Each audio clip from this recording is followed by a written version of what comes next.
दोस्तों GK GS question series में ये सेकंड वीडियो है मेरा।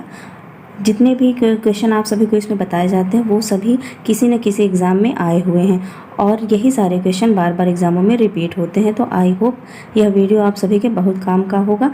2 से 3-4 मिनट का ये जो वीडियो है वो आपके लिए काफ़ी यूज़फुल हो, इसी उम्मीद से ये वीडियो मैं बना रही हूँ और ताकि आप सभी को क्वेश्चन रिपीट जो क्वेश्चन हो रहे हैं वो आप सभी को वन लाइनर में मिलते रहें। तो आइए इस वीडियो को हम शुरू करते हैं।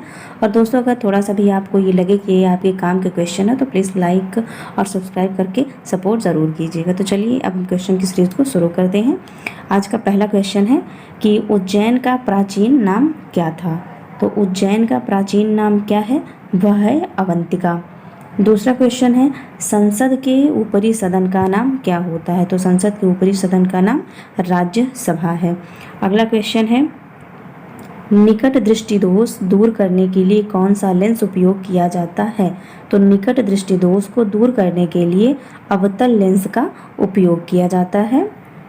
चौथा है आर्यों के समाज में कितने वर्ण होते थे।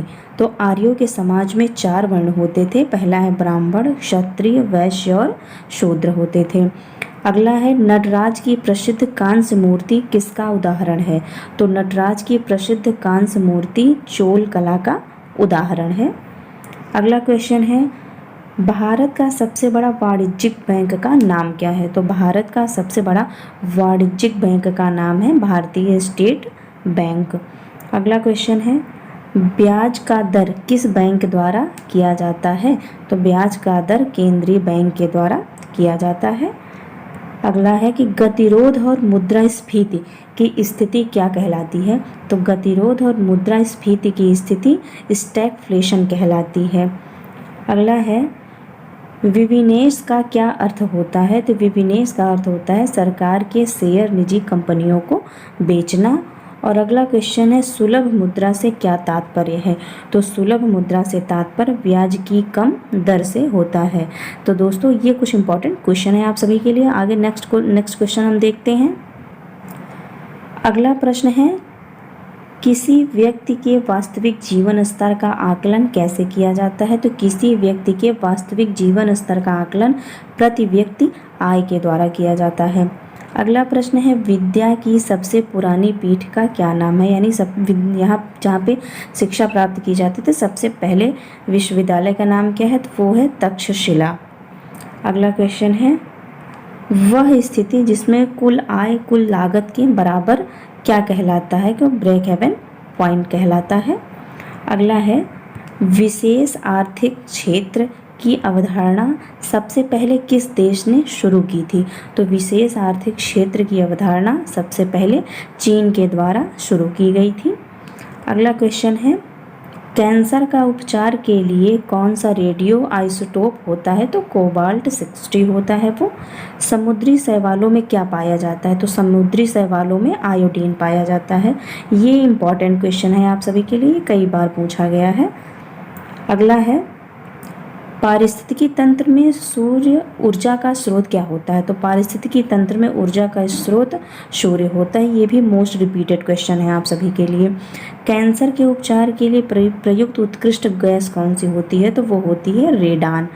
ये सभी क्वेश्चन बहुत ही इम्पोर्टेंट है आप सभी के लिए। हमारी छोड़ी हुई सांस की हवा में कार्बन डाइऑक्साइड की मात्रा कितनी होती है।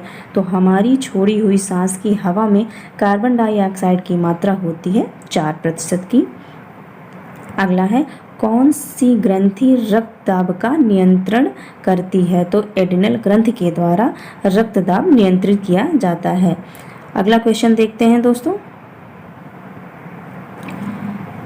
हाइपरटेंशन शब्द का प्रयोग किस संदर्भ में होता है। तो रक्तचाप, जब मरीजों में रक्तचाप सामान्य से कहीं ज़्यादा बढ़ जाता है। आएगा खटुर खटुर कर। सर्वप्रथम कपास का उत्पादन किसने किया था। तो सर्वप्रथम कपास का उत्पादन हड़प्पा वासियों ने किया था। अगला प्रश्न है कुषाण काल में सबसे अधिक विकास किस क्षेत्र में हुआ था। तो कुषाण काल में सबसे अधिक विकास कला के क्षेत्र में हुआ था। अगला है द्वितीय अशोक किसे कहा जाता है। तो द्वितीय अशोक कनिष्क को कहा जाता है। अगला प्रश्न है, गुप्त शासकों की सरकारी भाषा क्या थी? तो गुप्त शासन में शासकों की जो सरकारी भाषा थी वह थी संस्कृत। मोबाइल फ़ोन का आविष्कारक कौन है? यानी मोबाइल फ़ोन का आविष्कार किसके द्वारा किया गया है? तो मोबाइल फ़ोन का आविष्कार डॉक्टर मार्टिन कपूर के द्वारा किया गया था। भारत की सबसे पहली सामाजिक विकास रिपोर्ट किस वर्ष जारी हुई थी? तो भारत की सबसे पहले सामाजिक विकास रिपोर्ट 2006 में जारी की गई थी। आर्यों की भाषा क्या थी? तो आर्यों की मुख्य भाषा आपकी संस्कृत थी।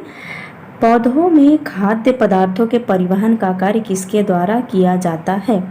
पौधों में खाद्य पदार्थों के परिवहन का कार्य किसका किया जाता है? तो वो फ्लोएम के द्वारा किया जाता है।